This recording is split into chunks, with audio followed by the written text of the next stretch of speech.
Allah, baru ni kan. Jumpalah sayang aku dalam media sosial. Jadi gak aku pun royak lah.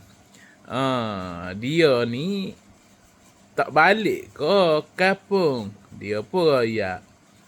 Balik buat apa sebab mak ayah pun tak ada dah.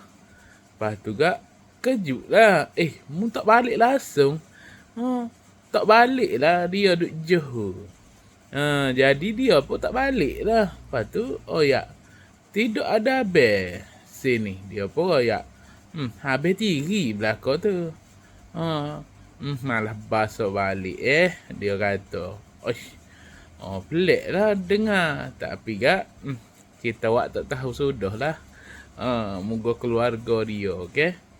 Takut, lama baloh ke rana ke minta-mintanya dia kecek mula lah.